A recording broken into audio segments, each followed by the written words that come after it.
I came here for the dragons, and I stayed for the dragons. Unless you've been living under a rock or reading isn't your hobby, you have probably heard about the Empyrean series. Fourth Wing and Iron Flame, the first two books of the series, took the book community by a storm last year, accumulating over 3.2 million ratings cumulatively, with a rating of 4.58 and 4.37 for the books, respectively, on Goodreads. Did I mention that it is about dragons? I am a sucker for dragon, and seeing all the hype, seeing that it's about dragons, I was super interested in reading it and finally got my hands on the physical copies of the book last year in December, just in time for Onyx Storm to be released. Was the book everything that I hoped it would be? Is it worth the hype? We'll be getting into that in this video today. I will review the books in three sections. First, the plot, second, the characters, and thirdly, the themes. It will mostly be my opinions, and I won't be getting into the nitty gritty of the book itself. So it is going to be spoiler free. You can watch the entire video, except for maybe the end section a bit, because I do want to get into my predictions for Onyx Storm. Everything will be time stamped down below. You can peruse as you wish, and I will give you a heads up before the spoilery section. Okay, so let's start. Violet Sorrengill is a 20-year-old female who has a physical condition that renders her prone to easy bruising, joint subluxating, and just makes her physically weak. However, her mother, who is also the commander general of Navarre's army, forces her to enter the Riders Quadrant in the Basquiat War College. I'm probably pronouncing everything wrong, instead of the scribe quadrant where she was supposed to go. And the only way for her to leave the college is either death or becoming a dragon rider. We follow Violet as she goes through her first year in the college, and we also get to see more of the world, of the war that's happening, and of course, dragons. The story is super fast paced. It will propel you from one event to another. The momentum is so good, and I wasn't able to put down Fourth Wing until I finished it. And if you are a fast reader, then you will probably finish it in one sitting. Iron Flame was a little dragging because of its tedious dialogues and abstract monologues, but it was still pretty eventful, and the momentum is mostly very good throughout both books. What I particularly loved about Iron Flame is that if you are reading the books back to back, you are just continuing with the momentum. There aren't any redundant reminders of characters or events or plot points that has happened in the previous book.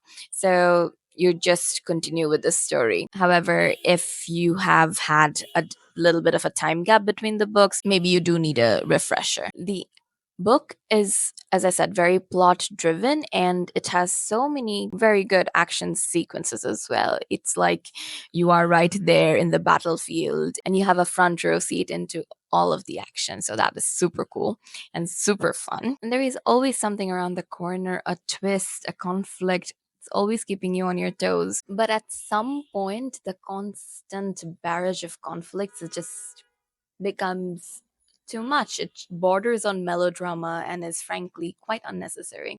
It really detracts from the plots, and some of the plot points are also a little predictive. At one point, I caught myself thinking that, okay, things are going good, things are going good. Of course, something is going to go wrong, and I could also predict exactly how it would. And I was proved right. Another thing that I want to mention is that there are quite a few plot holes throughout the story. Some are answered in Iron Flame, and I assume some will be answered in the upcoming books, but there are still some that doesn't really make sense. One, for example, is Sogale's age. And another huge plot hole for me is the reasoning behind why so many cadets have to die. Because you are at war, you need people. Then why are you killing off all of these young individuals who want to try for the Riders Quadrant? These are all very meaningless deaths, like when they're crossing the parapet or during the challenges, and cadets are killing off cadets in the name of weeding out the weak. It doesn't make sense. You could easily give them that option to join some other quadrant, maybe the healers quadrant or the scribes, or become part of the infantry. There are just so many meaningless deaths. I don't get it. Also, the ending of Iron Flame just. Ugh. I did I did not want that to happen. I kind of saw it happening, but I really, really, really did not want that to happen. And it just makes me think that the author is kind of coming up with the plot on the fly, just conveniently tying things together or just abruptly introducing a conflict that just kind of distracts from the overall cohesiveness of the plot. But the world building and the magical system and the dragons. So good. I really, really enjoy it. I love that the dragons have their own leadership, their own code of conduct, and their little sassy attitude. So that part, super good. Amazing. Love it. I would love it even more if Rebecca Yarros kind of writes companion books, such as the history of the kingdom, or just a book about understanding dragons and their qualities and what power they give to their riders. That would be super cool. Ooh, and also the folklore book that Violet's father gives her. I think these would be very nice companions in this universe. Pretty similar to the Hogwarts library. Speaking of similarities, I kind of noticed a few similarities between this series and Divergent and Harry Potter. For example, the squad games and the war games are very reminiscent of the Triwizard tournament or Quidditch games in Harry Potter. The entire school system of the War College is very similar to how the factions are divided in Divergent. The crossing the parapet is very reminiscent of Triss jumping from the building in order to enter the Dauntless faction. And even the romance between Zayden and Violet is similar-ish to that of Four and Triss. There are quite a few parallels. However, they are still parallels. I don't think in any way or form that it's the same thing, and I really do enjoy the similarities. It just enhances how much I'm enjoying reading this series. I don't know how it will be for you, but yeah, I did notice those, so I wanted to let you know. One last point that I want to talk about in this section is the spice. This is a very spicy book. Fourth Wing a little less than Iron Flame. The spice scenes are written in a very matter of fact manner, so there aren't any euphemisms or any flowery language, any abstract metaphors. So I think I enjoyed that. They weren't cringy to read, but where they needed.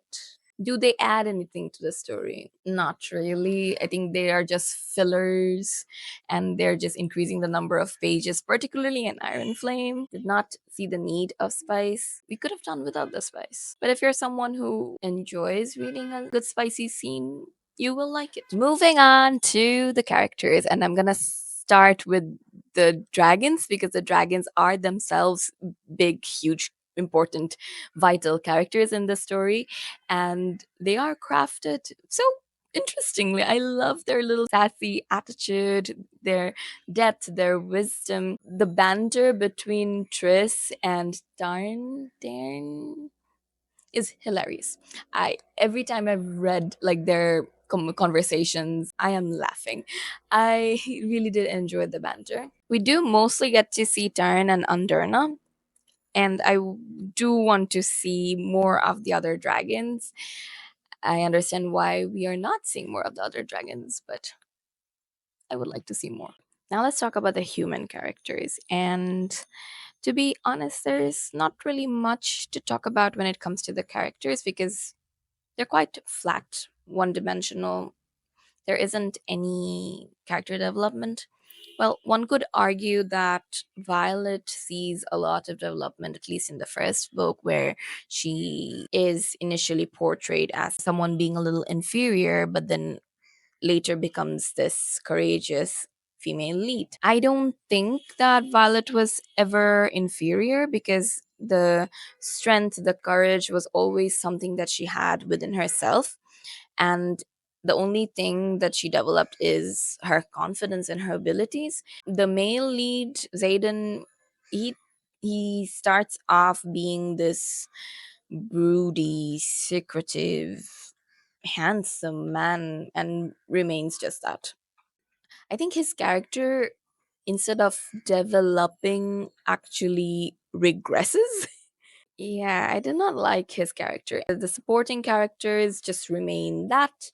There isn't any development when it comes to their roles. Finally, I want to talk about Dane, who was Violet's childhood best friend and has some pivotal role in the storyline.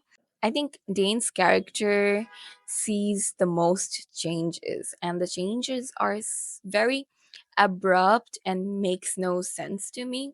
It's kind of like Dane's character is being molded to fit the storyline rather than having his own personality, some integrity. Or he's portrayed as the very protective, loyal friend, and then down the line he becomes this spineless stickler for rules, which is still okay, but then he's portrayed as the enemy, but then there is an entire change and he becomes the good character. And I just don't get it.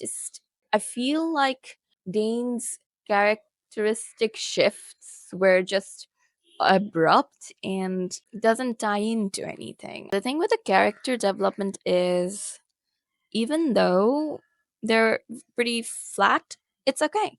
Because it's such a plot driven book, you don't really have the time or even the desire to know more about the characters. I mean, of course, you would want to know more, but it's okay because you're just moving on from one event to another's and you want to know what's happening next. So it's fine that we don't get to see so much character development. We're moving on to the final part of the book review, which is the themes. I'm going to talk about four different themes here: politics, representation, friendship, and finally, the romance. Okay, so I love that this book isn't a very politically heavy book. I know a lot of the major fantasy series are very heavy on the politics, and that might be something you enjoy. For me, I think it was very refreshing to not have as much politics. If you're someone who likes to delve deep into the politics of the world, then you will probably be a little unsatisfied. In terms of representation, I really appreciate how Violet represents individuals having a chronic physical disability. I think Violet is kind of modeled on the author herself, who also suffers from some sort of a connective tissue disorder. Please do correct me if I'm wrong here. But it's really nice to see such a representation in such a mainstream story. And even more so because the physical disability was not a weakness. It was not portrayed as a weakness. It was not portrayed as a limitation, but rather something that the person has and something that the person is managing. Violet, despite being called weak and inferior, is actually managing this condition and doing better. She is overcoming the challenges and surviving. And I think that is so inspiring. Another big theme for me was the friendship between the squad mates. The portrayal of friendship was just so warm and beautiful. The squad mates, they were loyal to each other. They had each other's backs. They took care of each other. As a team, they worked beautifully. They played to everyone's strengths and helped each other overcome their weaknesses. I think this should have been the main focus of the story. I just feel that the story would have flowed a lot better, would have felt more natural if it was about the friendship and instead of about the romance. And that brings us to the romance. I did not like it. Okay, in Fourth Wing, the starting is okay. I enjoy a good enemies to lovers trope, a good forbidden love trope. All of that is fine. But what I really didn't like is how toxic the relationship was and how toxic Zayden is as a character. I mean, he is so secretive, keeping things from Violet, which to some extent is okay. And then, but he's also kind of dictating and controlling what Violet does. I think there is this avoidance tendency that is very toxic to have in the relationship. On the other side, Violet is very annoying because she's constantly nagging about why is he keeping secrets from me? Won't he tell me? I mean, there's a very good reason why he won't tell you. She's just so hyper focused on this when the war is raging on. I mean, how can you focus on that right now? Or why are you making it such a big deal? It doesn't need to be such a big deal. So just overall, I feel like their relationship is very anxious avoidant, and I don't like it. It wasn't entertaining, and I just feel like it shouldn't have been a huge part of the story at all. So that wraps up my review for these two books. And yes, despite the ending of Iron Flame, I do want to know more about what happens in the world and how the story progresses. So I will be reading Onyx Storm. But before I do that, I kind of want to make some predictions about the upcoming book. This is definitely a spoiler. And if you have not read the series, I recommend that you skip this section and go on to the ending of the video. But if you have, I would love to know what your predictions are for Onyx Storm. Okay, so here are mine.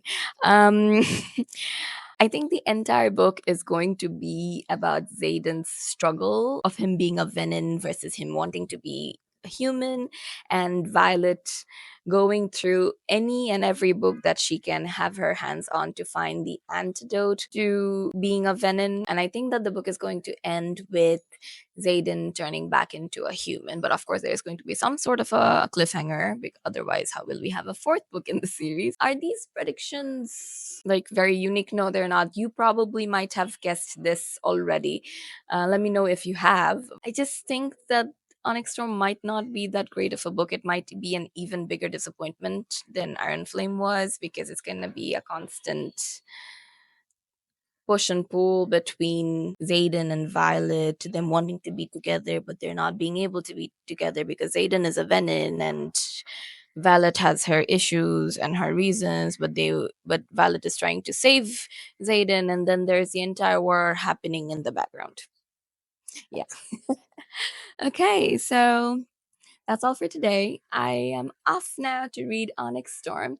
If you've stuck around, thank you very much. If you've read the books, please do let me know what you've thought of the series and if you're reading Onyx Storm. If you haven't read the series, are you going to pick it up? Let me know. That's it for today, and I'll see you soon. Bye.